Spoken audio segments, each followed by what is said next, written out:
அது வந்து கண்டிப்பா ஏற்றுக்கொள்ள முடியாது. பிரதானத்துவம் இந்த கூட்டத்துக்கு கூட்டப்பட்டது. ஏன் இவ்வளவு பெரிய ஒரு கன்ஃபியூஷன்? நான் ரொம்ப சிம்பிளான ஒரு கொஸ்டின். அவருக்கு வேற எந்த விதமான ரைட்ஸும் கிடையாது. வணக்கம். நேர்வட பேசு நிகழ்ச்சிக்கு வரவேற்கிறோம். ஒருங்கிணைந்த கல்வி திட்டத்தின் கீழ் தமிழ்நாட்டிற்கு தர வேண்டிய 2152 கோடி ரூபாய் நிதியை குஜராத், உத்தரப்பிரதேசம் 2 மாநிலங்களுக்கு திருப்பிவிட்டிருப்பதாக தமிழ்நாடு அரசு குற்றம் சாட்டியது. இது தொடர்பாக மத்திய கல்வித்துறை அமைச்சர் திரு தர்மேந்திர பிரதான்கிட்ட காசி தமிழ்ச்சங்கமம் நிகழ்ச்சியில் செய்தியாளர்கள் கேள்வி எழுப்பினார்கள். அதற்கு நிதி நிறுத்தப்பட்டிருக்கிறது எனக்கும் தெரியும், தமிழ்நாட்டிற்கு வழங்க வேண்டிய கல்வி நிதி ஏன் கொடுக்கப்படலைன்னா புதிய கல்விக் கொள்கையை தமிழ்நாடு ஏற்றுக்கொள்ளல, மும்மொழி திட்டத்தையும் தமிழ்நாடு அரசு ஏற்றுக்கொள்ளல, மற்ற மாநிலங்கள் ஏற்றுக்கொள்ளும் போது தமிழ்நாடு அரசு ஏற்றுக்கல, அதனால அந்த நிதி நிறுத்தப்பட்டிருக்கிறது அப்படின்னு ஒரு விளக்கம் கொடுத்திருக்கிறார். இதுதான் இன்றைய நேர்பட பேசுவின் பேசுபொருள். மும்மொழி கொள்கை எதிர்ப்பில் ஒன்றிணையும் தமிழ்நாடு தனித்து விடப்படுகிறதா பாஜக அப்படிங்கிற தலைப்புல பேச இருக்கிறோம். திமுகவிலிருந்து பேராசிரியர் கான்ஸ்டன்டைன் பங்கேற்றிருக்கிறார். பாஜகவிலிருந்து திரு ஜி.கே. நாகராஜ் இணைந்திருக்கிறார். தமிழ் தேசிய விடுதலை இயக்கத்தின் திரு தியாகு பங்கேற்றிருக்கிறார். வலசாரி கருத்தாளர் திரு ஸ்ரீராம் இணைந்திருக்கிறார். வணக்கம் விருந்தினர்கள் அனைவருக்கும். திரு தியாகு, அரசியலமைப்பு சட்டத்தை தமிழ்நாடு அரசு ஏற்றுக்கணும், அதற்கு மதிப்பளித்து புதிய கல்விக் கொள்கையை, தேசிய கல்விக் கொள்கையை தமிழ்நாடு அரசு ஏற்றுக்கணும், மும்மொழி கல்வி திட்டத்தையும் தமிழ்நாடு அரசு ஏற்றுக்கணும், மற்ற மாநிலங்கள் ஏற்றுக்கொள்ளும் போது ஏன் தமிழ்நாடு மட்டும் அதை புறக்கணிக்குது அப்படின்னு கேள்வி கேட்கிறார். முதல் கேள்வி, இதில் அரசமைப்பு சட்டம் எங்கிருந்து வருகிறது? அரசமைப்பு சட்டத்தினுடைய 17வது பகுதி அஃபிஷியல் லாங்குவேஜ் பற்றிய பகுதி. அதில் கல்வி தொடர்பாக வரக்கூடியது ஒரே ஒரு ஸ்பெஷல் ஆர்டிகிள் தான். அது ஒருவர் தாய்மொழியில் கல்வி பெற்று அதன் அடிப்படையில் தான் இன்னொரு மொழியை கற்றுக்கொள்ளணும். இப்போ தமிழ்நாட்டில் ஒரு வேற்று மொழிக்காரர் இருக்கிறாருன்னா ஒரு தமிழை கற்றுக்கொள்ளணும்னா அதுக்கு முன்னால் ஒரு இதை தவிர வேறு எதுவுமே கல்வி மொழி, பயிற்று மொழி தொடர்பாக அதில் எதுவுமே இல்லை. கல்வி அதிகாரங்கள் என்பது இந்த வெவ்வேறு பட்டியல்களில் இருக்குது. இதில் மாநில பட்டியலும் இருக்குது, பொது பட்டியலும் இருக்குது. இந்த ஒரு சில இது வந்து யூனியன் லிஸ்ட்லேயும் இருக்குது. அது தனி விஷயம். இப்போ இதில் அவர்கள் கொடுக்கக்கூடிய ஒரு கல்விக் கொள்கையைத்தான் தமிழக அரசு ஏற்றுக்கொள்ளலாம். அதை தண்டிப்பதற்காக நிதி கொடுப்பதை நிறுத்துவோம், அல்ல நிதி கொடுப்பதை திருப்பி விடுவோங்கிறது எந்த கான்ஸ்டியூஷன்? இது நிதி கொடுக்கிறதுக்கு சட்டத்தில் இடம் இல்லை. உணர்வு என்று எடுத்துக்கிட்டீங்கன்னா கான்ஸ்டியூஷனுடைய உணர்வு சட்டத்தில் இடம் இல்லைன்றார். சட்டத்தில் என்ன இடம் இருக்குங்கிறனா, சட்டத்தில் நீங்கள் மறுப்பதற்கு என்ன இடம் இருக்குது? இங்கிருந்து வரி வாங்குவீங்க, ஆனால் அந்த வரியிலிருந்து உரிய பங்கை மாநில அரசு கொடுக்க மாட்டீங்கன்னா என்ன சட்டத்தில் இடம் இருக்குது? அப்போனா நான் என்ன கேட்குறேன்னா, நீங்கள் கேசவானந்த பாரதி வழக்கில் 73 ஒரு பேசிக் ஸ்ட்ரக்சர் ஆஃப் த கான்ஸ்டியூஷனில் ஃபெடரலிசம் என்பதை சேர்த்தாங்க. நேரடியாக இந்தியன் கான்ஸ்டியூஷன் வந்து ஃபெடரல் கான்ஸ்டியூஷனில் அப்படி எதுவும் சொல்லலை. ஆனால் இதனுடைய உள்ளர்த்தத்தில் ஃபெடரேஷன் எப்படி டெமோக்ரஸி இருக்கோ, எப்படி செக்குலரிசம் இருக்கோ, அதே போல் ஃபெடரலிசம் இருக்குது. அப்போ இந்த ஃபெடரலிசத்தை நீங்கள் மதித்து நடக்கிறதா இருந்துச்சுன்னா உங்கள் கொள்கைகளை ஏற்றுக்கொண்ட அப்போ மாநில அரசுன்னு தனியாக ஒன்று வேண்டியது இல்லையா? எல்லாமே ஒரே கவர்மெண்ட்டாக இருந்து அவங்களுடைய கிளைகளாக இயங்கலாம்ல. மற்ற மாநிலங்கள்லாம் ஏற்றுக்குதுல மும்மொழி, அவங்க விருப்பங்க. அவங்களை ஏற்றுக்கொள்ளுகிற மாநிலங்களை ஏற்றுக்கொள்ள வேண்டாம் என்று தமிழர்களாக்கிய நாங்கள் சொல்லவில்லை. நீங்கள் விருப்பப்பட்டால் ஏற்றுக்கொள்ளுங்கள், அது அவங்க விஷயம். அது அவங்க ஏற்றுக்கொண்டுக்க சரியாக தப்பாங்கிறது வேற விஷயம். தமிழக மக்கள் அவங்க தேர்ந்தெடுத்த ஒரு அரசுக்கு ஏற்றுக்கொள்வதும் ஏற்றுக்கொள்ளாதும் இவங்க தானே முடிவு பண்ணணும். இல்லை, அரசியல் காரணங்களுக்காக ஏற்க மறுக்கிறார்கள் தானே அமைச்சர் குற்றச்சாட்டு. அதான் சொல்கிறேன். இப்போ அவங்க எந்த அரசியல் காரணங்களுக்காக திணிக்க முற்படுறாங்க? என்ன அரசியல் காரணங்களுக்காக நிதி மறுக்கிறாங்க? அவங்களுக்கு ஒரு மொழிக் கொள்கை இருக்குதுங்க. அந்த மொழிக் கொள்கை அடிப்படையில் அந்த மொழிக் கொள்கை அவங்க அரசியலோடு தொடர்புடையது. அவங்க வைத்திருக்கக்கூடிய மொழிக் கொள்கை, இப்போ அவங்களுடைய தேசிய கல்விக் கொள்கையை எடுத்துக்கிட்டு பார்த்தீங்கன்னா, என்இபி எடுத்து பார்த்தீங்கன்னா, அதில் ஏன் வந்து சமஸ்கிருதத்தை வலியுறுத்த வேண்டிய தேவை என்ன இருக்குது? அது எந்த மக்களுடைய தாய்மொழி? அதுக்கு என்ன தேவை இருக்குது? அது வந்து அவங்களுடைய இந்துத்துவ கொள்கையினுடைய ஒரு கூறு தானே. அப்போ அவங்க இந்துத்துவ அரசியல் கொள்கையை அவர்கள் திணிக்கலாம் என்றால் அதுக்கு எதிரான ஒரு கொள்கை மாநில அரசுக்கு இருக்கக்கூடாதுங்கிறது இல்லை.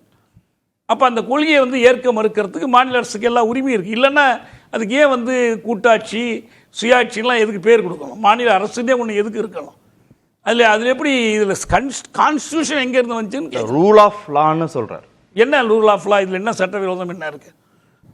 அப்படி ரூல் ஆஃப் லான்னு சொன்னீங்கன்னா இங்கே நீங்கள் நடத்தி கொண்டிருக்கிற சிபிஎஸ்சி ஸ்கூல்ஸு, கேந்திரியா ஸ்கூல்ஸு, இந்த ஸ்கூலெல்லாம் போய் இழுத்து மூடி பூட்டு போடணும். அப்போ தான் ரூல் ஆஃப் லா வரும். அப்படிலாம் ஒன்றும் நடக்கலையே. அதை எதிர்த்து ஒரு சட்டம் கூட போடலையே தமிழக அரசு. இவங்களும் அனுபவிச்சுக்கிட்டு தான் இருக்காங்க, யூனிவர்சிட்டி கொடுத்துக்கிட்டு தானே இருக்காங்க. எங்கேருந்து ரூல் ஆஃப் லா வருது? இதில் என்ன சம்பந்தப்பட்ட விஷயம் அதை பற்றி தான் அவர் பேசணும். இல்லை, என்ன நோக்கம் இருக்கும் பாஜகவுக்கு மும்மொழி கல்வி திட்டத்தை வலியுறுத்துறதுக்கு பின்பாக ஏதாவது நோக்கம் இருக்க போதா? எல்லோரும் இன்னொரு மொழியை மாணவர்கள் படிக்கணுன்றதை கடந்து அவங்களுக்கு வேறு என்ன நோக்கம்? அதாவது மொழியை படிப்பது என்பது வேறு. நீங்கள் தமிழ்நாட்டில் இந்திய எதிர்ப்பு போராட்டம்லாம் தொடங்கிறதுக்கு முன்னால் இருந்து இங்கே ஒரு இந்தி பிரச்சார சபா இருக்குது. விருப்பப்பட்டவர்கள் படிக்கலாம். மொழிக் கொள்கையில் ஒரு மொழியை படிப்பது, 2 மொழியை படிப்பது, 3 மொழியை படிப்பதல்ல பிரச்சனை. இங்கே கேள்வியே என்னன்னா, அந்த மும்மொழி கொள்கை என்பதன் வழியாக நீங்கள் என்ன கல்வி கொள்கையை திணிக்கிறீங்க, எதை நீங்கள் திணிக்க முற்படுறீங்க, அதுக்கு ஏன் எதிர்ப்பு வருது? இதுதான் பிரச்சனை. இல்லை, இந்தின்றதுனால தான் இங்கே சிக்கல் வருதா? இந்தியர்களுக்கு யாரும் இந்தி ஒரு மொழி. இந்தி என்பது நம்ம கான்ஸ்டியூஷன் படி லிஸ்ட்ல இருக்கிற ஒரு மொழி. That is not in national language. ராஷ்டிர பாஷா கிடையாது. இல்லை, மும்மொழி கொள்கையில் அதுக்கு என்ன தனி தகுதி எங்க இருந்து வந்துச்சு? மற்ற மொழிகளுக்கு இல்ல. மும்மொழி கொள்கையில அரசியலமைப்பு சட்டத்தில் இருக்கிற 22 மொழிகள்ல எந்த மொழிகள் வேண்டுமானாலும் கற்றுக்கொள்ளலாம்னு சொன்ன பிறகும் இல்ல இந்தி தான் திணிக்கப்படுதுன்னு சொன்னா பத்தாதுங்க. ஏன்னா எந்த மொழி கற்றுக்கொள்வதற்கான வாய்ப்பும் ஊக்கமும் தரப்படுகிறது. குடுவாஞ்சேரியில் இருக்கிற ஸ்டேட் பேங்க் கிளையில் தினம் ஒரு இந்தி சொல் கற்போம்னு சொல்றீங்க, தினம் ஒரு கன்னட சொல் கற்போம் போட்டிருக்கிறீங்களா? இங்கே இருக்கிற மத்திய அரசு பணிகளில் பதவி உயர்வு கொடுப்பதற்கு 3ஆவதாக ஒரு மொழி கற்றிருந்தா உதவி உயர்வு கொடுக்கணும் நான் சொல்கிறீங்க. இந்தியில் தேர்வு எழுதி தேர்னீங்கன்னா உங்களுக்கு பதவி உயர்வு கொடுப்பாங்க. ஆட்சி எல்லா சலுகைகளையும் இந்திக்கும் சமஸ்கிருதத்துக்கும் கொடுத்துட்டு நாங்கள் மும்மொழி கொள்கை தான்ண்ணா. இப்போ உத்தரப்பிரதேசத்துலலாம் தமிழ் மும்மொழியில் ஒரு மொழியாக நீங்கள் சேர்த்துருக்கீங்களா எங்கேயாவது? இப்போ காசியில் தானே அவர் பேசுகிறாரு, தமிழ் சங்கத்தில் பேசுகிறாருல. ஊபியில் யோகிகிட்ட சொல்லி நீங்கள் 3ஆவது மொழியாக இந்தி ஆங்கிலத்தோட தமிழையும் கற்றுக் கொடுங்க, இப்போ பீகாரில் தமிழையும் கற்றுக் கொடுங்க என்ற நிலையாக எடுத்திருக்கிறீங்க. இந்திக்கு எங்கிருந்து இந்த தனித்தகுதி வருகிறது? அது அஃபீஷியல் லாங்குவேஜ், அவ்வளோதான், அலுவல் மொழி. திரு ஜி கே நாகராஜ், இந்திக்கு எங்கிருந்து தனித்தகுதி வருகிறது? ஏன் மும்மொழி கொள்கைங்கிற அடிப்படையில் இந்தி மீண்டும் மீண்டும் இங்க பேசுபொருளா இருந்துட்டே இருக்கு? அனைவருக்கும் வணக்கம். ஐயா அவர்கள் பேசுனதை கேட்டேன். எங்க இந்தி வருதுன்னு தான் நான் கேட்கிறேன். நம்ம ஆந்திரா ஒட்டி தெலுங்கு பேசுற மாணவர்கள் குடும்பங்கள் இருக்காங்க, கர்நாடகா ஒட்டி கர்நாடகம் பேசுறவங்க இருக்காங்க, கேரளா ஒட்டி கேரளம் பேசுறவங்க இருக்காங்க. அவங்க எல்லாம் படிக்கலாமே, அந்த மொழியை படிக்கூடாதுன்னு சொல்றது இவங்க யார்? அதை ஏன் மத்திய அரசு சொல்லிக் கொடுக்க கூடாது? ஏன் அவர்கள் ஏற்றுக்கொள்ளக்கூடாது? யார் சொன்னாங்க இந்தி படிக்கணும்னு? யார் சொன்னா? யார் உங்களை கட்டாயப்படுத்தினா? யாரும் கட்டாயப்படுத்தலையே. திராவிட மாடல்னு சொல்றீங்க, திராவிட மாடல்ன்றது எல்லாம் சேர்ந்தது தானே. அந்த மொழி ஏன் படிக்கக்கூடாது? ஐயா 2வது சொன்னாங்க, அரசு நிதி, தமிழக மக்களுடைய வரிப்பணம், இது கொடுக்கிற இந்த திட்டம் மத்திய அரசு நிதியிலிருந்து கொடுக்கிற திட்டம். இதை ஏற்றுக்கொள்வது எல்லா மாநிலங்களும் ஏற்றுக்கொள்கிறது. ஒரு ஏழை மாணவர்கள் படிக்க வேண்டும், அவர்களும் பயன்பெற வேண்டும். நீங்க ஒரே ஒரு உதாரணம் சொல்றேன். 1986 இருந்து நவோதயா பள்ளிகளை இந்த 2 திராவிட அரசுகளும் ஏற்றுக்கொள்ளவில்லை. 7 லட்சம் மாணவர்கள், அதுவும் கிராமப்புறத்தில் 85% கிராமப்புற மாணவர்கள், 33% பெண்களுக்கு அதுல இலவச கல்வி இழந்திருக்கின்றார்கள். 98% தேர்ச்சி, அருமையான தேர்ச்சி மற்ற மாநிலங்கள் இருக்கு. 600 பள்ளிகள் இந்தியா முழுவதும் இருக்கிறது. இதை தடுத்தது யார்? கிராமப்புற மக்களுடைய வாழ்வாதாரத்தை, மாணவர்களுடைய கல்வியை தடுப்பதற்கு என்ன தகுதி இருக்கிறவர்களுக்கு அதை ஏன் செய்ய வேண்டும்? இன்றைக்கு பல பேர் இந்தி படிக்கிறாங்க, விருப்பப்பட்டு படிக்கிறாங்க. இந்த தேசிய கல்விக் கொள்கையில நீங்க இந்தி தான் படிக்கணும்னு எங்கேயுமே இல்லையே. ஏன் கட்டாயப்படுத்துறீங்க? இல்ல, மும்மொழி கொள்கை இருக்கிறீங்க. இல்ல, இந்தி படிக்கிறது படிக்கணும் அவசியம் இல்லைங்க. ஹிந்தி மட்டும் தான் படிக்கணும்னு யார் சொன்னா? அவங்க இல்ல, இந்தி படிக்கிறது படிக்காதது அவங்க விருப்பம்ன்ற மாதிரி 3ஆவது மொழியை படிக்கிறதும் படிக்காததும் அவங்க விருப்பம்னு தானே சொல்றாங்க. அது தேவைப்பட்டா படிச்சுக்கோங்க. அதை நீங்க ஏன் தடுக்கிறீங்க? அத்தனை மாநிலம் ஏற்றுக்கொள்கின்ற பொழுது நீங்க ஏன் தடுக்கிறீங்க கேட்கிறேன். உங்களுக்கு என்ன பிரச்சனை? இல்ல ஐயா இன்னொன்னு சொன்னாங்க, அதுல ஒரு கிளாரிபிகேஷன் வேணும், ஒரு கிளாரிபிகேஷன் வேணும். ஏன்னா அது மீண்டும் மீண்டும் மும்மொழி கொள்கைன்னு வருகிற போது இந்தி தான் சமஸ்கிருதம் தான் அப்படின்னு அதை எதிர்ப்பவர்கள் பேசுறதும், ஆதரிப்பவர்கள் மும்மொழி கொள்கையை ஆதரிக்கிறவங்க இல்ல இந்தி மட்டுமல்ல அப்படின்னு. இப்போ உதாரணத்திற்கு 6ஆம் வகுப்புல ஒரு 40 மாணவர்கள் இருக்காங்கன்னு வச்சுக்கோ. 5 மாணவர்கள் தெலுங்கு படிக்கணும், 5 மாணவர்கள் கன்னடம் படிக்கணும், 5 மாணவர்கள் உருது படிக்கணும், 5 மாணவர்கள் இந்தி படிக்கணும் அப்படின்னு அந்த 40 மாணவர்களும் 8 விதமான மொழிகளை படிக்கணும் அப்படின்னு 6ஆம் வகுப்புல ஒரு வகுப்புல படிக்கிற மாணவர்கள் விருப்பம் தெரிவிக்கிறார்கள் அப்படின்னு வச்சுக்கோம். இல்ல ஜப்பான்ல நிறைய வேலை வாய்ப்புகள், ஜெர்மனில வேலை வாய்ப்புகள் எல்லாம் உருவாக போகுது, சீனாவில் நிறைய வேலை வாய்ப்புகள் உருவாக போகுது, அதனால சீன மொழி, ஜப்பான் மொழி, ஜெர்மானிய மொழி அப்படி படிக்கணும்னு விருப்பப்படுறாங்கன்னா அப்படி கொடுக்க போறோமா? நம்ம இந்த மும்மொழி கொள்கைங்கிறத எப்படி வரையறுக்க போறோம்? மாணவர்களின் விருப்பம் சார்ந்ததாகவா, தேவைகள் உலகளாவிய வேலை வாய்ப்பின் தேவை அடிப்படையிலையா, இந்த அடிப்படையில வரையறுக்க போறோம்? இன்னைக்கு ஆந்திராவிலிருந்து நிறைய பேர் தமிழ் தெரியாதவங்க இங்க வராங்க, வேலையாட்கள் வராங்க, ஒரிசாவிலிருந்து வராங்க, கர்நாடகத்திலிருந்து வராங்க. தமிழ்நாட்டுல மட்டும் 2.5 கோடி வேறு மொழி பேசுகின்ற குடும்பங்கள் இங்கே இருக்கிறாங்க. மொத்தம் இன்னைக்கு 2.5 கோடி மக்கள் இங்க இருக்கிறாங்க வேறு மொழி பேசுறவங்க. அவங்க தான் விரும்புற மொழியை படிச்சுக்கலாமே, அதையே நீங்க தடுக்கிறீங்க. நீங்க மொழி அறிவை கொடுக்காமல் நீங்க இந்த மக்களை ஒரு குண்டு சட்டிக்குள் குதிரை ஓட்ட வைக்கிறீங்க. அவங்க என்ன தெரிஞ்சு எந்த மொழியை படிச்சுக்கலான்றீங்க, எந்த மொழியை படிச்சுக்கலான்றீங்க? அப்படி வரக்கூடிய விரும்புகின்ற மொழியை படிக்கலாமே, அதுக்குத்தான் வசதி ஏற்படுத்தி கொடுக்கிறது மும்மொழி கொள்கை. இல்ல அது எத்தனை 22 அரசியலமைப்பு சட்டத்தில் இருக்கிற 22 மொழிகள் வெளிநாட்டு மொழிகள் அப்படின்னு ஏதாவது நம்ம அது வரையறுத்திருக்கோமான்னு கேக்குறேன். நீங்க உங்களுக்கு வேண்டிய மொழிகளை விருப்பப்பட்டு எடுத்து அதுக்கு ஆசிரியர் நியமித்து நீங்கள் படித்துக் கொள்ளலாம். யாரும் மறுக்கலையே. பிரெஞ்சு கூட நீங்க படிக்கலாம், யாரும் மறுக்கலையே உங்களுக்கு. இப்ப நீங்க இந்த திராவிட மாடல் சென்னையில 1.2 லட்சம் மாணவர்களுக்கு பிரெஞ்சு சொல்லி தராங்க. ஒரு அக்ரிமெண்ட் போட்டிருக்காங்க, பிரெஞ்சு அலையன்ஸ் ஒரு கம்பெனியோட அக்ரிமெண்ட் போட்டு பிரெஞ்சு சொல்லி தராங்க. அதை இங்க தேசிய கல்விக்குள்ள நீங்க சொல்லி தரலாமே, என்ன பிரச்சனை உங்களுக்கு? இப்ப நான் அதோட நவோதய பள்ளிகளை ஏன் நீங்க ஸ்டாப் பண்றீங்கன்னு கேக்குறேன். கேரளாவில் எடுத்துக்குது. இதே கேள்வியே நான் திரு தியாகுட்ட சொன்னேன்.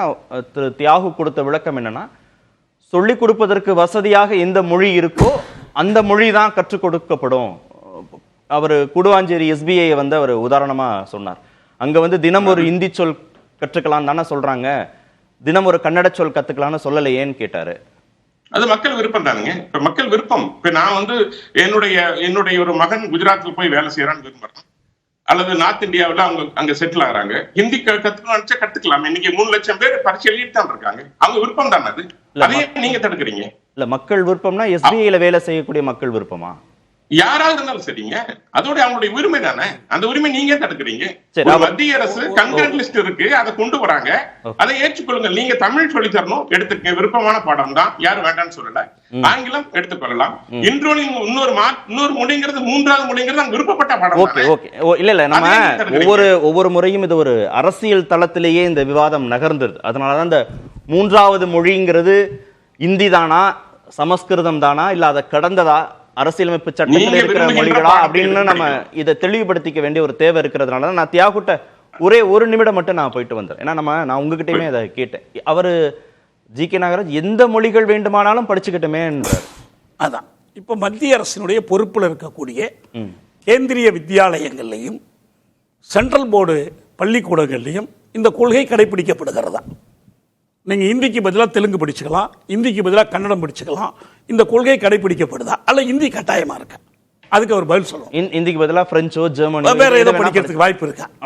இந்திய அரசு நடத்தக்கூடிய பள்ளிக்கூடம், CBSE பள்ளி, தமிழக அரசுக்கு தொடர்பே இல்லை. இதுல CBSE பள்ளிகள் அவங்க ஒரு they can set an example. தமிழே இல்ல, நிறைய பள்ளிகள்ல தமிழ் இல்லாதவே இருக்கலாம். ஓகே சார், நீங்க சொல்லுங்க, பதில் சொல்லுங்க. அதாவது CBSE கட்டுப்பாட்டின் கீழ் இருக்கிற பள்ளிகள்ல இத்தனை மொழிகள் கற்றுக்கொள்ளலாம்னு வசதி இருக்கான்னு கேக்குறாரு.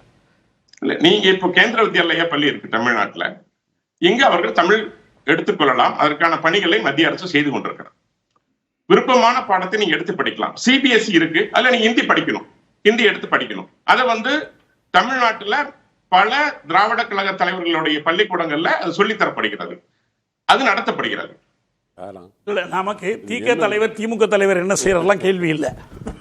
அரசு நடத்தக்கூடிய பள்ளிக்கூடங்கள், நான் கேட்கறது இந்திய அரசு நடத்துகிற பள்ளிக்கூடங்களில் அவர் சொல்லக்கூடிய மாதிரி விருப்பப்பட்ட எந்த மொழியும் படிப்பதற்கான வசதி இருக்கிறதா நான் கேட்கிறேன்.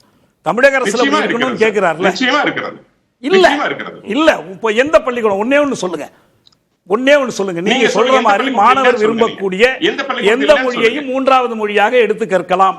இந்தி தான் படிக்க வேண்டும் என்ற அவசியம் இல்லை. ஏன் இந்திய கட்டாயப்படுத்துறீங்க?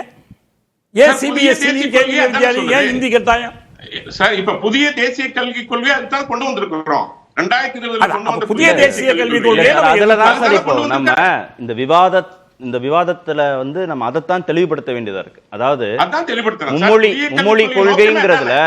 மும்மொழி கொள்கைங்கிறதுல ஒரு மொழி இந்தி கட்டாயம், மற்ற 2 மொழிகள் அது சாய்ஸ் அப்படின்றது மும்மொழி கொள்கையா, இல்ல 3 மொழிகள்ங்கிறது இந்தி அல்லாம 3 மொழிகள் எதை வேண்டுமானாலும் கத்துக்கலாமா? சார், நீங்க தமிழ்நாட்டுல 3வது மொழியாக நீங்கள் விருப்ப பாடமாக எடுத்துக்கொள்ளலாம். அது எதுவாக எடுத்துக்கொள்ளலாம். இப்ப தமிழ், ஆங்கிலம் இருக்கிறது. 3வது மொழியாக நீங்க தெலுங்கு எடுத்துக்கொள்ளலாம், மலையாளத்தை எடுத்துக்கொள்ளலாம், கன்னடத்தை எடுத்துக்கொள்ளலாம். அந்த வாய்ப்பு அந்த மாணவனுக்கு இருக்கிறது, அந்த சாய்ஸ் இருக்கிறது. அது உங்களுக்கு என்ன பிரச்சனை கேட்கணும். புதிய தேசிய கல்வியில் நோக்கமே தானே, நீங்க விரும்புகின்ற மொழியை எடுத்து படிக்க வேண்டும் தான் நோக்கம். அதுதானே கொண்டு வந்திருக்கோம். அதான புதிய கல்விக் கொள்கை 2020 அதான கொண்டு வந்திருக்கோம். அதுல என்ன சந்தேகம் இருக்கு? சரி, சிபிஎஸ்இ நடத்தக்கூடிய பள்ளிகள்ல இந்தி கட்டாயம், ஒரு மொழியாக இந்தி கட்டாயம், இன்னொரு மொழியாக ஆங்கிலம் இருக்கும். ஆமா சார், இந்தியும் இருக்கு, மாற்றாவும் எடுத்துக்கொள்ளலாம். இந்தியும் எடுத்து அவங்க படிக்கலாம். இல்ல, இந்தி கட்டாயமா சாய்ஸா? அது எனக்கு சரியா குறிப்பிடல. பட் கட்டாயம் என்கிறது அவசியம் இல்ல. சில பேர் இந்தி எடுத்து படிக்கிறாங்க, மாற்று மொழியும் படிக்கிறாங்க. சிபிஎஸ்இ பள்ளிகள்ல இந்தி கட்டாயம் இல்ல, கல்வி காலத்தை தெளிவுபடுத்தலாம். கட்டாயமாக இருந்தாலும் கூட தமிழ்நாட்டுல நான் தான் சொன்னேன், ஹிந்தி கட்டாயம் என்று இருந்தால் இங்கு பள்ளிகள் நடத்துகின்ற, தனியார் பள்ளிகள் நடத்துகின்ற திமுகவுடைய பல தலைவர்கள் ஏன் நடத்துகிறார்கள் நான் கேட்கிறேன். இதெல்லாம் இது என்னது? ஏன்னா அதை மக்கள் விரும்பி படிக்கிறார்கள், அதனால எடுத்து நடத்துறாங்க. இல்ல, சிபிஎஸ்இ தெளிவுபடுத்தலாம். சிபிஎஸ்இ உடைய விதி அதுதானே. சிபிஎஸ்இ நீங்க பள்ளி நடத்தணும்னு ஒரு அங்கீகாரம் வாங்குற போது சிபிஎஸ்இ என்ன விதியை புகுத்தி இருக்கோ அது நீங்க நடத்தினாலும் நான் நடத்தினாலும் யார் நடத்தினாலும் அந்த விதியை பின்பற்றணும்ன்ற அடிப்படையில், அது திமுக தரப்புல நடத்துறாங்க, அதிமுக தரப்புல நடத்துறாங்க, இல்ல பாஜக தரப்புல நடத்துறாங்க, யார் நடத்தினாலும் அந்த விதியை பின்பற்றணுங்கிற அடிப்படையில அங்க இந்தி கட்டாயம் தானே. ஒரு மொழி இந்தி கட்டாயம், மற்ற 2 மொழிகள் எதுவாக வேண்டுமானாலும் இருக்கலாம். அதுதானே. அது எனக்கு கிளாரிட்டி இல்ல, நான் சொல்றது கிளாரிட்டி இல்ல. ஆனாலும் கூட ஹிந்தி படிக்கிறவங்க, சிபிஎஸ்இ சிலபஸ்ல படிக்கிறவங்க ஹிந்திக்கு மாற்று மொழியாக படித்துக் கொண்டிருக்கிறார்கள். ஆனால் ஹிந்தியும் படிக்கிறார்கள். இந்தி கட்டாயம்னு திரு ரவீந்திரன் சொல்றாரு, அப்படியே தானே சார் பேராசிரியர்? சிபிஎஸ்இல Hindi must, Hindi is the primary language. அதுக்கப்புறம் நீங்க செகண்டரி அண்ட் ஆக்சிலரி லாங்குவேஜ் நீங்க எது வேணாலும் எடுத்துக்கலாம். ஓகே, அப்ப நான் கேட்கிற கேள்வி, அப்ப இந்தி கட்டாயமாக சிபிஎஸ் இருக்கின்ற பொழுது எங்க திமுக தலைவர்களே பல பேர் நடத்துகின்ற பொழுது, அதான் சமீபத்துல ராசாக ஒரு மாணவி கேட்கிறாங்க, இங்க இருக்கிற உங்களுடைய தலைவர்கள்ல எத்தனை பேர் அரசு பள்ளிகள்ல படிக்கிறாங்க, குழந்தைகளை படிக்க போறாங்கன்னு கேட்டாங்க. அவர் சொன்னாரு 98% எல்லாரும் படிக்கிறவங்க அத்தனை பேரும் தனியார் பள்ளிகள் தான், அரசு பள்ளிகளை படிக்கிறாங்க, 2% தனியார் பள்ளிகளை படிக்கிறாங்க. அப்ப உங்களுடைய இந்த திமுக எத்தனை பேர் தனியார் பள்ளிகளை படிக்கிறாங்கன்னா எல்லாரும் தனியார் பள்ளியில படிச்சாங்க, அரசு பள்ளி யாரும் படிக்கல. அப்போ சிபிஎஸ்இ ஹிந்தி படிக்கிற திமுக அதே கல்வி நடத்துகின்ற அந்த குடும்பங்கள் ஏன் ஏழை மாணவர்களுக்கு, இங்க இருக்கிற ஏழை மாணவர்களுக்கு அந்த வசதியை செய்து தரக்கூடாது? அவர்கள் விருப்ப பாடத்தை எடுத்து படிக்க ஏன் வாய்ப்பு தரக்கூடாது? இப்ப தமிழ்நாட்டுல பொறுத்த வரைக்கும் இந்திக்கு வந்துட்டீங்க, இந்தியை ஏன் படிக்கலன்னு வந்துட்டீங்க. நம்ம அதான் சொல்றாங்க, அவங்க ஏன் அந்த வாய்ப்பு தரக்கூடாதுன்னு கேட்கறேன். நீங்க ஏன் தடுக்கிறீங்கன்னு கேட்கறேன். எதுவா இருந்தாலும் உங்களுக்கு ஹிந்தி மட்டும் கட்டாயப்படுத்தல, நான் உங்களுக்கு ஹிந்தியை கட்டாயப்படுத்தல. நீங்க பல லாங்குவேஜ் படிக்கலாம், விருப்பமான லாங்குவேஜ் படிக்கலாம். ரொம்ப தெளிவா அந்த தேசிய கல்விக் கொள்கை தெளிவா சொல்லுது, நீங்க ஹிந்தி மட்டும் தான் படிக்கணும் அவசியம் இல்ல, மலையாளம் படிக்கலாம், தெலுங்கு படிக்கலாம், கன்னடம் படிக்கலாம். அந்த புள்ளியை தான் நம்ம இன்னும் தெளிவுபடுத்திக்க வேண்டியதா இருக்கு. 3வது மொழி அந்த புள்ளியில மாற்றம் இல்ல. தேசிய கல்விக் கொள்கையில எந்த மொழி வேண்டுமானாலும் 3வது மொழியாக படிக்க வேண்டும் என்பது கட்டாயம் இல்லை. கேட்போம். இந்திங்கிறது கட்டாயம் இல்லைங்கிற போது ஏதோ ஒரு மொழி வாய்ப்பாக மாணவர்களுக்கு போறது சரிதானே? முதலில் அவர் நமது ஒன்றிய கல்வி அமைச்சர் பேசி இருப்பது வன்மையாக கண்டிக்கத்தக்கது. அந்த எதேச்சதிகார போக்கு என்பது மட்டுமல்ல, அவர் பேசிய பேச்சில் ஒன்று தெரிகிறது, அரசியலமைப்பு சட்டமே அவருக்கு தெரியவில்லை என்பதுதான் அவருடைய அறியாமையை அது வெளிப்படுத்துகிறது. என்ன காரணம் என்றால் 1963 அபிஷியல் லாங்குவேஜஸ் ரூல் 1976 அதை முதல்ல வெளியிடும் போதே ஒவ்வொரு ஸ்டேட்லையும் 3 லாங்குவேஜஸ் சிஸ்டம் கடைபிடிக்கப்படும், அபிஷியல் லாங்குவேஜஸ். ஆனால் these rules may be called as official languages rules 1976. They shall extend to the whole of India except the state of Tamil Nadu. With the Union Government of India உடைய சீலோட அப்படியே இருக்கு. அதாவது India முழுக்க மும்மொழி கொள்கையை கடைபிடிக்கிற போதும் தமிழ்நாட்டு அது விதிவிலக்கானது என்பதை 63, 76, 2001, 2007, 2011 இந்த அபிஷியல் லாங்குவேஜஸ் இந்த 5 முறை மாற்றி அமைக்கப்பட்ட பொழுதும் அதனுடைய கண்டிஷன் இது தமிழ்நாடுக்கு பொருந்தாது. முடிஞ்சதா? நீங்க எதுக்கு அப்ப மும்மொழிய கொள்கையை கொண்டு வரீங்க எங்ககிட்ட? அப்ப மந்திரி பிரதான் அவர்களுக்கு போதுமான அரசியலமைப்பு அறிவில்லை என்பது புரிகிறதா? நீங்கள் ஒரு சட்டத்தை பேசுவதற்கு முன்னால் இந்த சட்டத்தின் பின்னால் என்ன இருக்கிறது என்பதை தெரிந்து கொண்டு பேச வேண்டுமா இல்லையா? தமிழர்களுக்கு என்று விளக்கு கொடுத்தவர்கள் என்ன தெரியாமலா கொடுத்தார்கள்? சகோதரர் கேட்கிறார், யார் நம்ம அண்ணன் நாகராஜ், மலையாளம், தெலுங்கு, கன்னடம் இருக்குது, நாங்க மறுக்கலையே, உருது இருக்கு. இத்தனை பேரையும் மைனாரிட்டிஸ், லிங்குஸ்டிக் மைனாரிட்டிஸ் சொல்லி லிங்குஸ்டிக் மைனாரிட்டிஸ் இன்ஸ்டிடியூஷன்ல எப்படி ரிலீஜியஸ் மைனாரிட்டிஸ் இருக்குதோ அதே போல லிங்குஸ்டிக் மைனாரிட்டிஸ்ல ஒரு லாங்குவேஜ் தமிழ், 2வது லாங்குவேஜ் நீங்க மலையாளம் எடுக்கலாம், நீங்கள் தெலுங்கராக இருந்தால் தெலுங்கு எடுக்கலாம், கன்னடமாக இருந்தால் கன்னடம் எடுக்கலாம், அல்லது உருது வேண்டும் என்றால் உருது எடுத்துக்கொள்ளலாம். பரவலாம். நீங்க எங்க வேணாலும் இந்த மைனாரிட்டி இன்ஸ்டிடியூஷன், இந்த பெரும்பான்மையான வாழக்கூடிய மக்கள், இப்ப உதாரணமா எடுத்தீங்க அப்படின்னா சேலம் பக்கத்துல கன்னடா ஸ்பீக்கிங் மைனாரிட்டிஸ் இருப்பாங்க. அங்க பாத்தீங்கன்னா அவங்க ஸ்கூல் நடத்துறது, அவங்க காலேஜ் நடத்துறதுல Kannadam is the second language. இதுவே நீங்க இந்த பக்கம் நம்ம ஆம்பூர் இந்த பக்கம் எடுத்தீங்கன்னா உருது பேசுற மக்கள் இருப்பாங்க, அங்க Urdu is the second language. அதுவே கன்னியாகுமரி நீங்க அந்த கோயம்புத்தூர் இந்த பார்டர் வந்தீங்கன்னா மலையாளிஸ் இருப்பாங்க, அவங்களுக்கு நாங்க ரைட் கொடுத்திருக்கோம். எந்த உரிமையையும் தமிழன் ஒருபோதும் பறித்ததில்லை.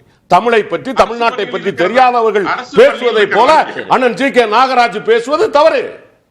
அரசு பள்ளிகள் இருக்கிறதா அந்த வசதி? அரசு பள்ளி நாங்க தான் உங்களுக்கு உரிமையை கொடுத்தாச்சா? எங்களுக்குள்ள இருக்கிறீங்க, உங்க உரிமையை மதிக்கிறோம். மலையாளர்கள் மலையாளத்தை படிங்க, தமிழ்ல தெலுங்கர்கள் தெலுங்கு படிங்க, கன்னடம் கன்னடத்தை படிங்க. அரசுக்கு என்ன வேலை? அரசு பள்ளியில நடைமுறை இருக்காங்க. அரசு பள்ளிக்கு நாங்க அரசுக்கு ஒரு லாங்குவேஜ் இருக்குல்ல, எங்களுக்குன்னு ஒரு மொழிக் கொள்கை இருக்குல்ல, அந்த அரசு மொழிக் கொள்கையை நாங்க எப்படி மாத்த முடியும்? அரசு மொழிக் கொள்கை என்று ஒன்று இருக்கிற போது இந்தியா முழுக்க நாங்கள் மும்மொழிக்கு போவோம் என்று சொன்ன போது அதை விட பெரிய கொடுமை 1938 56 வரைக்கும் நம்மோடு இருந்த கேரளா, நம்மோடு இருந்த கன்னடா, நம்மளோடு இருந்த ஆந்திரா, நம்மளோடு இருந்த ஒடிசா யாரும் மும்மொழி கொள்கையை கொண்டு வருகிற போது ஹிந்தியை எதிர்க்கவில்லை. எதிர்த்த ஒரே மாநிலம் தமிழ்நாடு. அதனால தானே எங்களுக்கு இந்த விதிவிலக்கு கொடுத்தாங்க. இல்ல இப்ப மும்மொழினா இந்தின்னு புரிஞ்சுக்கிறீங்களா? அதுதான் அவர் நியூ எஜுகேஷன் பாலிசி 2020ல 5ஆம் கிளாஸ் வரைக்கும் தான் இவங்க சொல்ற அதர் மதர் டங்ஸ். 6ஆம் கிளாஸ்ல இருந்து என்ன இருக்குன்னு அவர் கேளுங்க. இந்த நியூ எஜுகேஷன் பாலிசி 2020 அப்ஜெக்டிவ்ல என்ன இருக்கு தெரியுமா? ஹிந்தியையும் சமஸ்கிருதத்தையும் பரவலாக்கக்கூடிய வகையில் இந்த கல்விக் கொள்கை நடைமுறைப்படுத்தப்படும். இருக்கா இல்லையா? One among the objectives of the national education policy நீங்க படிச்சு பாருங்க. உங்க 12ஆம் வகுப்பு வரை நவோதய பள்ளியில் இருந்து 12ஆம் வகுப்பு, அதாவது நாகராஜ் நான் குறுக்க வரல, நான் பேசி முடிச்சிடுறேன், நீங்க பேசுங்க, குறிச்சுக்கோங்க. நான் சொல்றது உங்களுடைய நேஷனல் எஜுகேஷன் பாலிசி 2020 அதனுடைய அப்ஜெக்டிவ்ஸ்ல நான் சொல்ற வாக்கியம் இல்லைன்னா அண்ணா நீங்க சொல்றது தப்புன்னு சொல்லுங்க, நான் படித்து விட்டு சொல்லுகிறேன். சமஸ்கிருதத்தையும் ஹிந்தியையும் கொண்டு வர வேண்டும். 1ஆம் கிளாஸ் முதல் 5ஆம் கிளாஸ் வரைக்கும் அந்த தாய்மொழி கல்வி. அதன் பிறகு என்ன நடந்திருக்கங்க? அப்ப நீங்க ஏன் அது மட்டும் இல்ல, எங்களுக்கு வேண்டாம் சொல்றோம், விட்டுருங்க, எங்க மக்கள் போராடினா நாங்க பாத்துக்கிறோம். எங்க மக்கள் ஹிந்தி வேண்டாம்னு போராடினாங்களா இல்ல ஹிந்தி வேணும்னு போராடி இருக்காங்களா? அப்ப எங்களுக்குன்னு ஒரு வரலாறு இருக்கு. எங்களை ஏன் ஒழிக்கிறீங்க? மத்திய அரசுடைய நிதியை நீங்க வேணும்னு கேட்டு வாங்குனீங்கன்னா தயவு செய்து கையெடுத்து கும்பிடுகிறேன். ஒன்றிய அரசின் நிதி அல்ல, தமிழ்நாட்டின் நிதி. எங்க மக்கள் கொடுத்த வரி பணத்தை நீங்க வச்சுட்டா உங்க நிதியான்னு கேக்குறேன். அது எப்படி? இருங்க நாகராஜன், இருங்க நான் முடிச்சிடுறேன். ஒன்றிய அரசுக்கு எது நிதி சார்? ஒன்றிய அரசுக்கு எது நிதி? நான் கேட்கிற கேள்விக்கு பதில் சொல்லுங்க. ஒன்றிய அரசுக்கு இங்க நிதியே கிடையாது. மாநில மக்கள் கொடுக்கிற வரி பணம், அதை நீங்க வாங்கி வச்சுக்கிட்டு உங்களுக்கு நாங்க ஒரு 50% தந்திருக்கோம் ஒன்றிய அரசுக்குன்னு. நீங்க அதை எப்படி கொடுக்கணும் அப்படின்னு உள்ளபடி பிளானிங் கமிஷன் அழகா கொடுத்துட்டு இருந்தாங்க. இப்ப நிதி கொடுத்துட்டு இருக்கு 42%, 58%. உண்டா இல்லையா? அப்ப நாங்கள் ஒன்றிய நிதி, ஒன்றிய பணம் என்ன? ஒன்றிய பணம் நான் கேட்கிறேன். யார் தந்தா உங்களுக்கு? தனியா தந்தாங்களா? இந்திய மக்கள், தமிழ்நாட்டு மக்கள் கொடுத்த வரி பணத்துல தான் நாங்க கேட்கிறோம். அது மட்டும் இல்ல நம்ம கார்த்தி, இந்த சமக்கிர சிக்ஷா அபியான் அப்படிங்கிற திட்டமே ஏற்கனவே இருந்த சர்வ சிக்ஷா அபியான், RMSA, அது ராஷ்டிரிய மத்திய என்னமோன்னு சொல்லி ஒரு ஹிந்தி சம்பந்தப்பட்டது, இன்னொன்னு டீச்சர் எஜுகேஷன். இந்த மூணு சேர்ந்தது 2001, 2009, 2011. இந்த மூணுல இருந்ததை நீங்க 2018 ஒன்னாக்குறீங்க. ஒன்னாக்கும் போது நீங்க ஏதாவது சொன்னீங்களா?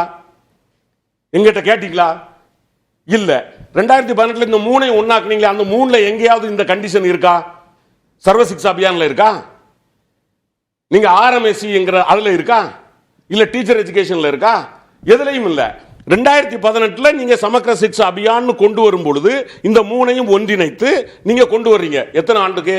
2026 வரைக்கும். அதுக்கு தானே போடுறீங்க. அதுல 60% நீங்க, அதுக்கு கூட நீங்க முழு நிதி தரல. 60% நீங்க, 40% நாங்க.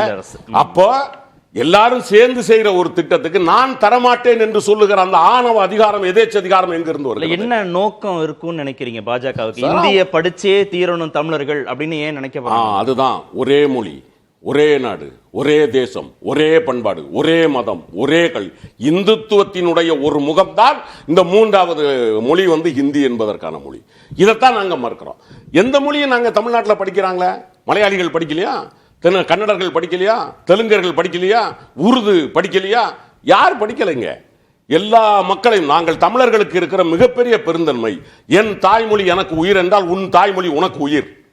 இதுல எங்களுக்கு மாற்று கருத்தே கிடையாது. இந்த உணர்வோடு தான் எங்கள் ஐயா பெரியாரும், பேரறிஞர் அண்ணாவும், தலைவர் கலைஞரும், தளபதி மு.க. ஸ்டாலினும் இன்றைக்கு வழிநடத்தி கொண்டிருக்கிறார்கள். நாங்க யாரையும் மறுக்கலையே. இதே இன்னும் தீநகர்ல இருக்கு கார்த்தி. தென்னிந்தியாவிற்கான ஹிந்தி பிரச்சார சபாவினுடைய தலைமை அலுவலகம் ஹிந்தியில இருக்கு, கூப்பிடுற தூரத்தில் இருக்கு. நாங்க ஒருவேளை ஹிந்திக்கு எதிராக இருந்திருந்தா நீங்க நடத்திட்டு இருக்க முடியுமாங்க?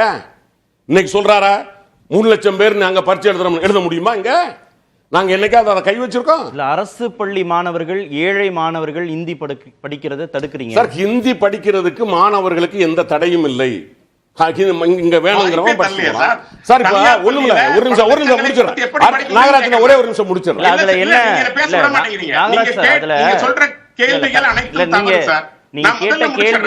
நீங்க கேட்ட கேள்வி சரியானது. அரசு பள்ளி மாணவர்கள், ஏழை மாணவர்கள் நீங்க சொல்ற பாயிண்ட் கரெக்ட். ஆனா அதுக்கு அவர் என்ன சொல்றாருன்னா, மாநில அரசுடைய மொழி கொள்கைங்கிறது இருமொழி கொள்கை தான். தமிழ், ஆங்கிலம் 2 மொழி கொள்கைங்கிறது 38க்கு அப்புறம், போராட்டத்துக்கு அப்புறம் 40ல இருந்து அதான் நடைமுறையில் இருக்கிற போது அரசுடைய மொழி கொள்கையை எப்படி அரசு மாத்திக்கிட்டு நீங்க சொல்ற மாதிரி போக முடியும்? வேண்டியவர்கள் கன்னடம் படிச்சுக்கட்டும், வேண்டியவங்க தெலுங்கு படிச்சுக்கட்டும், வேண்டியவங்க ஹிந்தி படிச்சுக்கட்டும், நீங்க சொல்ற மாதிரி பிரெஞ்சோ எந்த மொழி வேண்டுமானாலும், ஜப்பானிய மொழியோ ஜெர்மனி மொழியோ படிச்சுக்கட்டும், அதுக்கு தடை இல்லைன்னு தானே சொல்றாங்க. ஏழை குழந்தைகள் எப்படி படிக்க முடியும்? இல்ல, ஏழை குழந்தைகள் ஏன் ஹிந்தி படிக்கணும்னு கேக்குறாங்க அவங்க. ஏன் ஏழை குழந்தைகள் ஹிந்தி படிக்கணும்? மாநிலத்திற்குள்ள டெல்லி போக கூடாதா? இல்ல, மாநிலத்திற்கு மகாராஷ்டிரா போக கூடாதா? ஏழை குழந்தைகள் உத்தரப்பிரதேசம் போக கூடாதா? ஆங்கிலம் இருக்கு, போக கூடாதா? நாகராஜன் ஒரே ஒரு நிமிஷம். இதே மகாராஷ்டிராவில் தொழிலதிபர்கள் போய் ஹிந்தி பேச முடியாம உங்க கேள்விக்கெல்லாம் பதில் சொல்லிடுறேன். நீங்க நிறைய கேள்வி கேட்டீங்க, பதில் சொல்லிடுறேன். இப்ப நீங்க சொல்றீங்க மலையாளத்துக்கு உரிமை, நீங்க சொன்னதிலே பதில் இருக்கு. இல்ல, நீங்க சொன்னதிலே பதில் இருக்கு இல்லையா? 2.5 கோடி பேர் இங்க வர்றாங்க, வெவ்வேறு மாநிலங்கள்ல இருந்து வர்றாங்க. தமிழ்நாட்டுக்கு வர்றாங்க, குடும்பத்துக்கு தங்கி இருக்காங்க. இல்ல, அதான் தங்கி இருக்காங்க, இங்க வேலை செய்யறாங்க. தமிழ் அவசியம் வருகிற போது அந்த 2.5 கோடி பேரும் தமிழ் கத்துக்கிறாங்க. இப்ப இங்க இருந்து தமிழும் கத்துக்கணும், அவங்க தாய்மொழி உங்களுக்கு எப்படி உங்க வாங்க அப்படி வலிக்குவாங்க. அவங்க தாய்மொழிக்கு கொடுக்கிற முக்கியத்துவத்தை நம்ம தாய்மொழிக்கு கொடுக்காத இந்த துரோகம் தான் பாரதிய ஜனதா கட்சியினுடைய முகம். நாகராஜ் சார், அங்கிருந்து வாரவங்க தாய்மொழிக்கு கொடுக்கிற முக்கியத்துவத்தை தமிழ்நாட்டில் பிறந்த நீங்கள் தமிழுக்கு தரவில்லை என்பதுதான் பாரதிய ஜனதாவினுடைய கோர முகம். குற்றம் சாட்டுறாங்க. நீங்க என்னங்க வந்தவன் படிக்க மாட்டான், நாங்க போனா படிச்சுட்டு போறோமா? வகுப்பறைகள் மரத்தடியில் நடக்குது, தயவு செய்து பேசாதீங்க சார். 13,000 வகுப்பறைகள் மரத்தடியில் நடந்து கொண்டிருக்கிறது.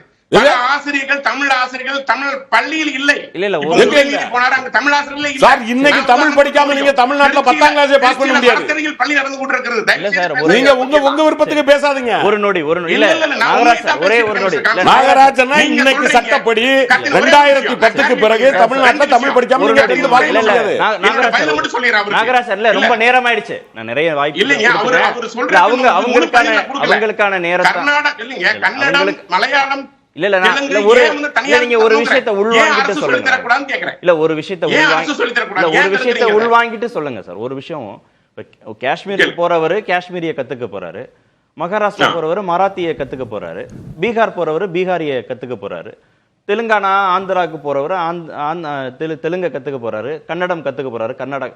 அவர் முடிவு பண்ண போறாரு எந்த மாநிலத்திற்கு நான் போக போறேன் வேலைக்குங்கிறவருக்கு அந்த மாநில மொழியை கத்துக்க போறாரு. வெளிநாடு அவங்க குழந்தைகள்லாம் தங்கி இருந்தாங்கன்னா செட்டில் ஆனவருடைய குழந்தைகள் எந்த மாநிலத்தில் இல்ல எல்லா மொழிகளையும் அரசாங்கம் கத்துக் கொடுக்க முடியாது இல்லையா? 22 மொழிகளையும் கொண்டு வரோம். அதுக்கான கொண்டு வந்திருக்கோம். தமிழ்நாட்டு மக்களுக்கான அதுக்கு தானே கொண்டு வந்திருக்கோம். தேசிய கல்விக் கொள்கை அங்க என்னன்னா இதுதான் தியாகு சார் குறிப்பிடுறதான், இந்த அரசு இந்த மாநில மக்களுக்கான மொழிக் கொள்கையை தானே டிஃபைன் பண்ண முடியும், வரையறுக்க முடியும். இங்க இருக்கிற மக்களுக்கு மாநிலத்திற்குள்ள அவங்களுக்கு வேலை வாய்ப்புனா தமிழ் மொழி, இந்தியா கடந்தோ இந்தியாவுக்குள்ளேயோ ஆங்கில மொழி, 2 மொழியையும் தானே உறுதிப்படுத்தி கொடுக்க முடியும் இருமொழி கொள்கையில. இல்ல வெளி மாநிலத்திலிருந்து வந்து தங்கி இங்க இருக்கிறவங்க செட்டில் ஆனவங்க 2.5 கோடி மக்கள் இங்க இருக்கு. அவங்களுக்கு என்ன பண்ணணும்? அவங்க தமிழ் தானே. இந்தியா நாடு இருக்கு, அவங்க தமிழ் தானே நாடு இருக்கு. இல்ல அங்க வந்து தங்குறவங்க தமிழ் தானே. நீங்க வந்து அவங்களுடைய மொழியை மறுக்கிறப்போ அவங்களுடைய உரிமை நீங்க மறுக்கிறீங்கல்ல, அது எப்படி நியாயமாகும்? உங்களுடைய மற்றவர்களுடைய மற்ற மாநில உரிமை நீங்க மறுக்கலாமான்னு கேக்குறேன். ரைட். நான் இதே கேள்வியை இல்ல ஒரே ஒரு கேள்விதான் நாகராஜன் அவர்கள்ட்ட நான் கேட்கறது. நம்ம பிள்ளைங்க வந்து மும்பையில் இருக்கிறாங்க, ஏறத்தாழ 40 லட்சம் பேர் இப்போதைய கணக்குப்படி ஒரே இடத்துல தானா பாண்டு இந்த ஏரியால. அவங்க அங்க வந்து உங்க மகாராஷ்டிரா ஸ்கூல் தமிழுக்கு ஸ்கூல் வச்சுதா சார்? குஜராத்லயும் ஒரு நிமிஷம் ஒன்றிய இருங்க வாரேன். அதாவது எந்த மாநிலத்திலையும் குஜராத்தில் சார், உத்தரப்பிரதேசத்தில் ஒரு மாவட்டத்தில் நம்ம மக்கள் அதிகமாக இருந்தாங்கன்னா அங்கே ஒரு தமிழ் டீச்சரை போடுறதுக்கு நம்ம சொன்னோம், காசு நம்ம கொடுத்துட்டு இருக்கோம் சார். இன்னைக்கும் சம்பளத்துக்கான காசு தமிழ்நாடு கஜானாவில் இருந்து போகிறது. அப்ப நான் என்ன கேக்குறேன், என் மக்களுக்கு நான் தமிழ் சொல்லி கொடுக்கணும்னா அந்த அந்த அந்த அந்த இதை நான் ஏத்துக்கிறேன்ல. தேசிய கல்விக்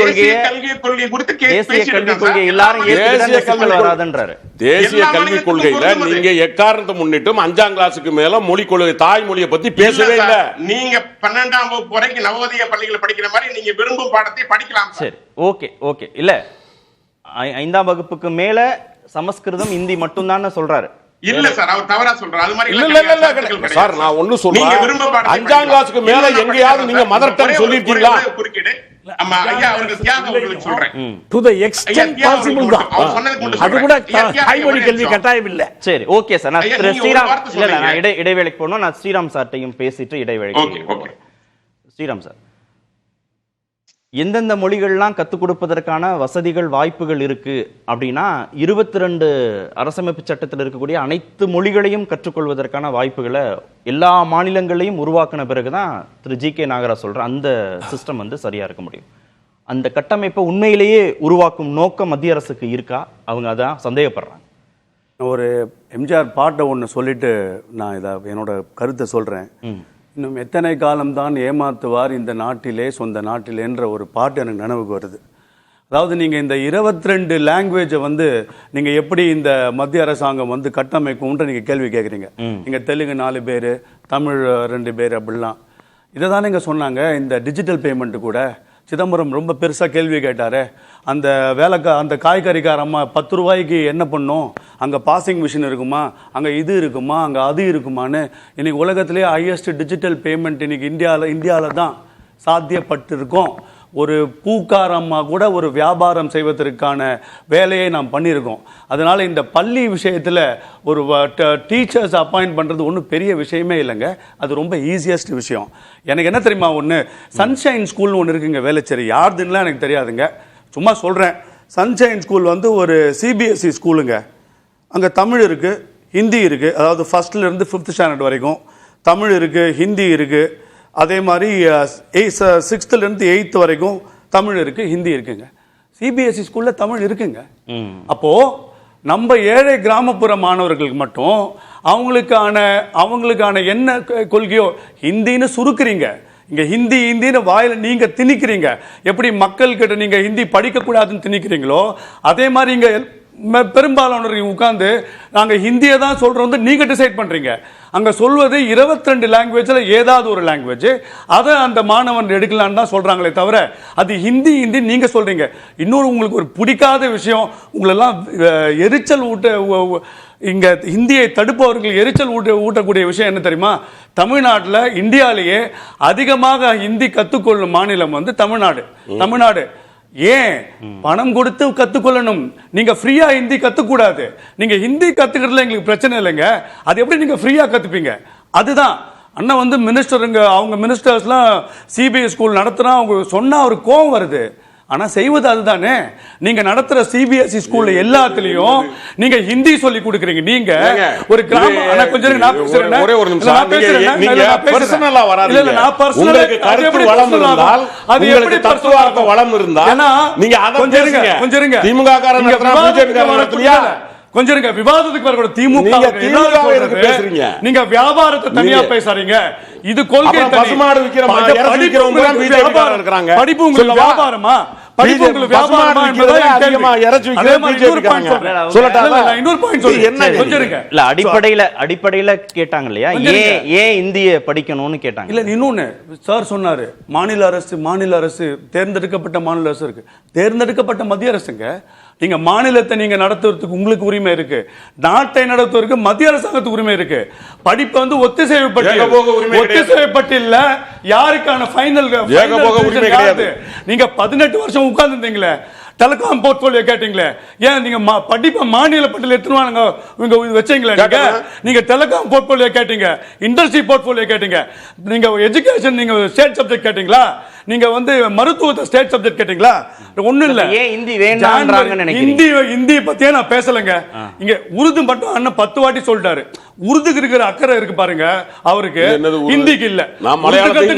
உருது கத்துக்கலாம், தெலுங்கு மலையாளம் எல்லாமே எங்க இருந்தா அந்த மொழிக்கு அவர் சொல்ற பாசம் நாட்டில் இருக்கிற 22 மொழிக்கு இல்ல. ஒரே நிமிஷம்.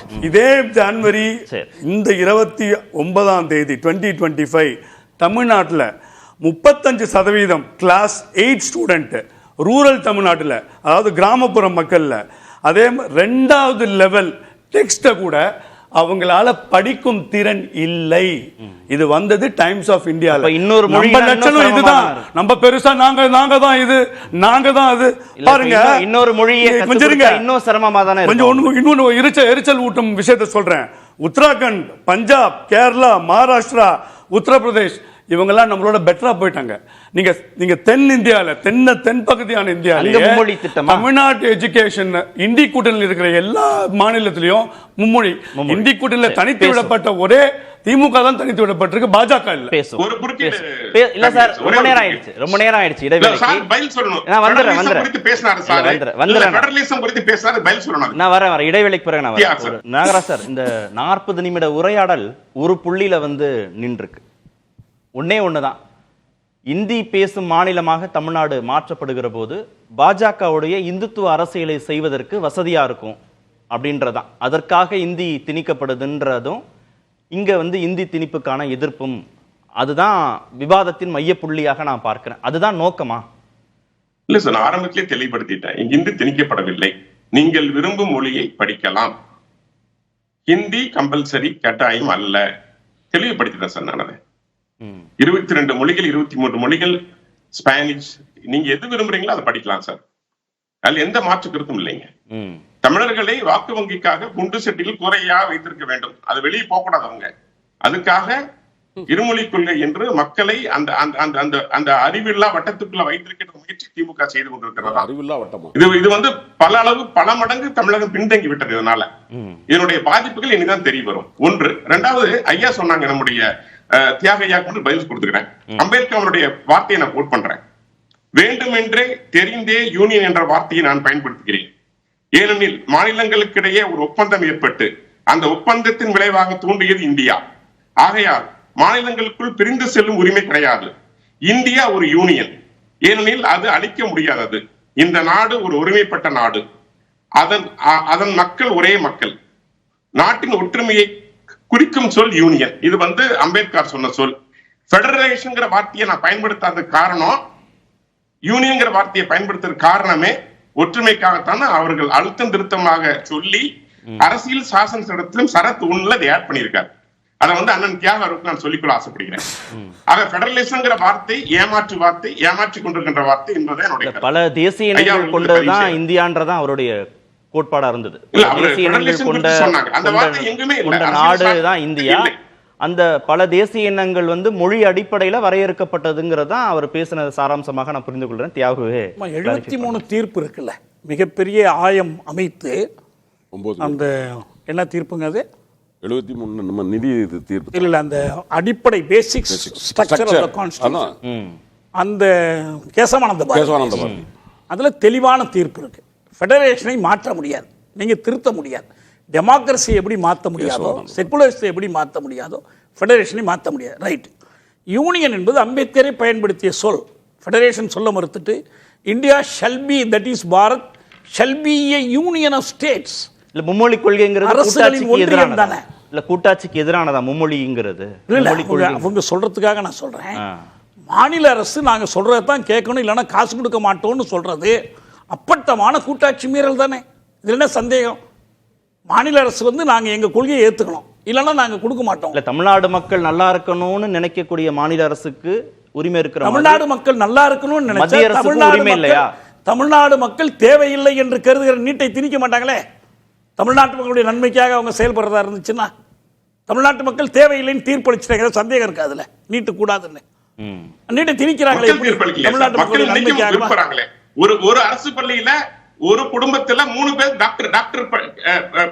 டாக்டர் கிடைத்திருக்கு. தருமபுரியில ஒரே குடும்பத்துல 3 ஏழை குழந்தைகளுக்கு மருத்துவர் பட்டம் கிடைத்து, மருத்துவர் படிப்பு கிடைத்திருக்காரு. நீட்னால எந்த வருஷம்? எந்த வருஷம்? ஒரே ஒரு நிமிஷம். எந்த வருஷம்? நம்ம இன்னொரு முறை பேசுவோம். கடந்த ஆண்டுனா அதான் 15% நாங்க கொடுத்த ஒதுக்கீட்டுல பிரையாரிட்டியில வந்தது. நாங்களும் அதை எழுதியிருக்கோம். நீங்க நீட்ல வந்து நினைச்சிடாதீங்க. அந்த 3 குழந்தைகள்ல பிரையாரிட்டி நாங்க கொடுத்தோம். 7.5%. சரி, நம்ம இல்ல 7.5%. சரி, நீட் வேற விவாதம். ஒரு क्वेश्चन இல்ல, ஒரு நோடி கொடுத்து சொன்னாங்க. இல்ல எல்லா செக்மெண்ட்லயும் நீண்ட உரையாடலை அனுமதிப்பதற்கு நேரம் இல்ல. இல்ல, வேண்டுகோளை ஏத்துக்கோங்க. இல்ல, இன்னும் 2 நிமிஷம் தான் இருக்கு. 2 பேருக்கு பகிர்ந்து கொடுக்கணும். தன்னுடைய பங்கிலிருந்து கொடுக்கிறது. திரு கான்ஸ்டன்டைன், இந்தி திணிப்பு எதிர்ப்புன்னு காயின் பண்ற அந்த வார்த்தை பாஜக எதிர்ப்பு தானா? தமிழ்நாட்டுல எல்லா கட்சிகளும் ஒரு புள்ளியில நிக்கிறீங்க. இந்துத்துவ வலதுசாரி அரசியலை முன்னெடுக்கிற பாஜகவை தமிழ்நாட்டுல அரசியல் பண்ண விட மாட்டோம், அந்த எதிர்ப்பு தானா இது? எல்லாரும் ஒண்ணு சேர்ந்திருக்குது. அந்த வலதுசாரி சிந்தனையில தமிழ்நாட்டு மக்களுக்கான நன்மை இருந்தால் மக்களே ஏத்துப்பாங்க. நாங்க அவங்களை வெளியே நிறுத்த முடியாது. நீங்க மக்கள் வந்து விவரம் தெரியாதவர்கள் அல்ல. தமிழ்நாட்டு மக்கள் 90% படித்தவர்கள். அவர்களுக்கு வந்து நான் என்ன பேசுகிறேன், இதன் பொருள் என்னன்னு தெரியும். நாகராஜன் என்ன பேசுறாருன்னு மக்களுக்கு தெரியும். நாங்க சொல்றதை நம்ப மாட்டாங்க. அவர்கள் அறிவுக்கு என்ன உண்டோ அதை அவர்கள் சிந்தித்து தெளிகிறார்கள். இவர்களால் உள்ளே வர முடியாததற்கு காரணம் இப்ப சொன்னார் பாருங்க அண்ணா ஆர்.கே. நாகராஜன், அந்த மொழி தெரியாத அறிவிலிகள். மொழி தெரிஞ்சவர்கள் எல்லாம் அறிவாளிகள் என்றால் நம்ம மகாபலிபுரம் போன்ற டூரிஸ்டுக்கு போனீங்கன்னா, டூரிஸ்ட் சென்டர் போனீங்கன்னா 7 மொழி பேசுகிற குழந்தைகள் இருக்கிறார்கள். அங்கே பூ வியாபாரம் பார்க்குற அக்கா 7 மொழி பேசுது. ஏத்துக்கலாமா? மொழி தெரிந்ததனால் ஒருவன் அறிவாளி என்கிற கருத்தை போல ஒரு மோசமான கருத்து உண்டா? அறிவென்று நான் இப்பொழுது இன்னொன்று சொல்லிவிடுகிறேன். நியூ எஜுகேஷன் பாலிசியில் அவங்க சொல்றதே என்ன அப்படின்னா, no any 3 language. 2 languages must be either regional or national of Indian language, native language. 2 language நீங்க கண்டிப்பா இங்க இருக்கிற மொழி மூணாவது மொழியாக வேற ஒரு இடத்துக்கு கொண்டு போகும். அப்போ நீங்க இங்கிலீஷ் படிக்கணும், இது படிக்கணும்னா மூணாவது இடத்துக்கு வரணும். இப்போ அவங்க எங்க வர்றாங்கன்னு புரியுதா? இங்கிலீஷை நம்மளை விட்டு தூரம் கொண்டு போகணும். அவங்க பாசையிலே அவங்களுக்கு புரியறதுக்காக அவங்களுடைய தலைவர்களில் ஒருவரான ராஜாஜி சொன்னார், எவர் இங்கிலீஷ் நெவர் ஹிந்தி. ஏன்னா ஆங்கிலம் என்பதுதான் உலக தொடர்பு மொழி, நம்மை வளர்த்தெடுக்கும் என்று சொன்னதனால் உலகம் முழுக்க இன்றைக்கு தமிழர்கள் கோலோச்சு கொண்டு இருக்கிறார்கள். இப்போ இந்த இங்கிலீஷை நம்ம கிட்ட இருந்து புடிங்கிட்டா, அவர் சொல்றாரு பாத்தீங்களா, இந்த குண்டாஞ்சட்டிக்குள்ள குதிரை ஓட்டிக்கிட்டு தமிழ் ஹிந்தின்னு இங்கே படிச்சுக்கிட்டு இங்கே உட்கார்ந்துட்டு இருக்கலாம் என்கிற இடத்திற்கு நம்மை கொண்டு செல்வதற்காகத்தான் மும்மொழி கொள்கையில ஒன்னு அகாமடேட் பண்ணிக்கலாம் இங்கிலீஷ். அதுதான் இப்ப பிரைமரி அண்ட் செகண்டரி லாங்குவேஜா நீங்க வந்து ஒரு தமிழையோ தெலுங்கையோ அல்லது வேற ஒரு மொழி கொண்டு வந்துட்டீங்கன்னு வச்சுக்கோங்களேன், இங்கிலீஷ் மூணாவது இடத்துக்கு போகும். நம்ம பிள்ளைங்க எப்படி படிப்பாங்க? இந்த 2 லாங்குவேஜே கஷ்டம். நான் பார்த்த வரைக்கும் கார்த்தி, அந்த 2 லாங்குவேஜஸ் படிக்கிறதுலே என்ன நோக்கம்? ஆங்கிலத்தை நம்மகிட்ட இருந்து அந்நியப்படுத்தணும்னு ஏன் அவங்க நினைக்கணும்? ஆங்கிலத்தை அந்நியப்படுத்தி விட்டால் நம்மளுடைய வளர்ச்சி இருக்கு இல்லையா, நம்மளுடைய தமிழ்நாட்டினுடைய வளர்ச்சிக்கு உலகளாவிய அளவில் பொருளாதார ஆராய்ச்சியாளர்கள் சொல்லுவதே அண்ணா 1968 போட்ட இருமொழி கொள்கை தான் காரணம். அப்போ தமிழர்களிடமிருந்து எதை பிடுங்கினால் இவர்களை ஒழிச்சு கட்ட முடியும் என்றால் ஆங்கிலத்தை பிடுங்க வேண்டும். அதற்காகத்தான் இந்த நியூ எஜுகேஷன் பாலிசி. அதை தெரிந்து கொண்டுதான் அண்ணன் நாகராஜ் பேசுகிறாரா என்பதுதான் தெரியும். மோகன் பகவத் கூட சமீபத்தில் ஆங்கிலம் படிக்க வேண்டாம்னு சொன்னாரு.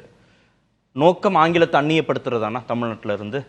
அதாவதுங்க, திருப்பி திருப்பி வந்து சமூக நீதி பேசுறவங்க அவங்களுக்கான சுயநலத்துக்காக என்ன பேசணுமோ அவங்க பேசிட்டு தான் இருப்பாங்க. ஒரு பயமுத்துறது, மக்கள் அச்சுறுத்துறது.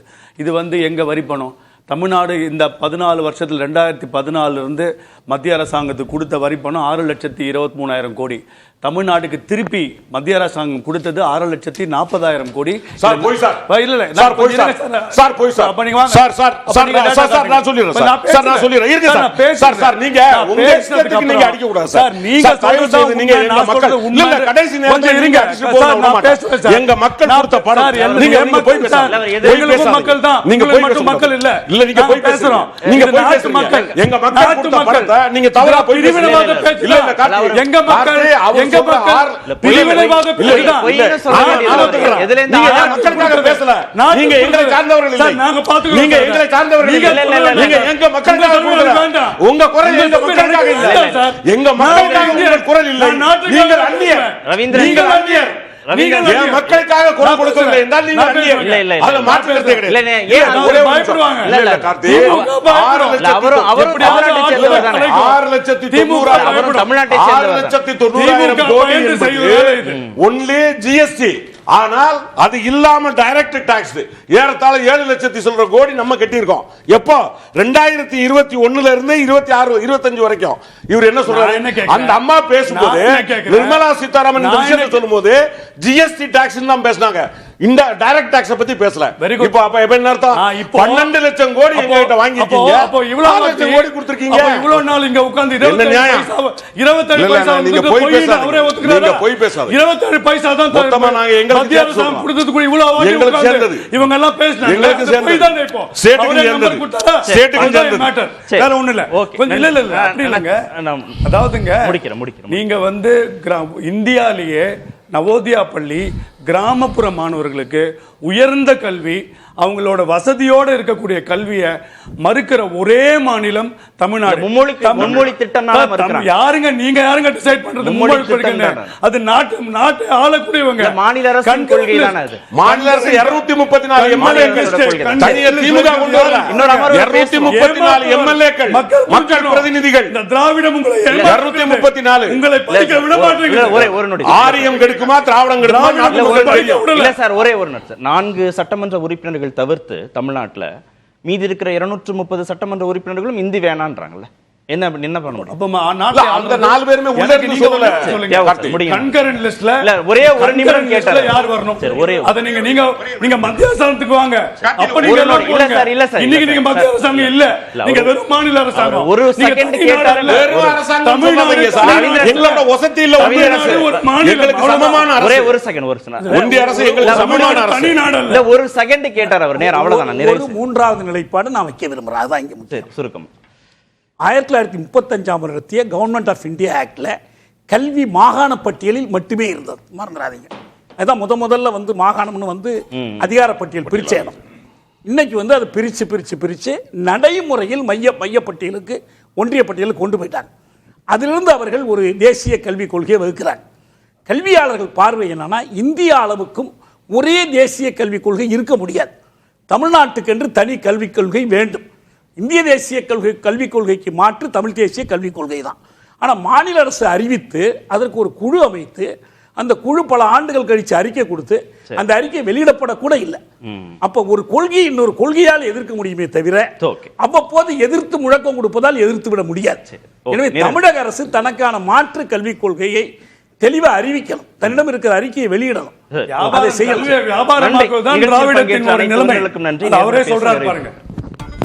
அது வந்து கண்டிப்பா ஏற்றுக்கொள்ள முடியாது. பிரதான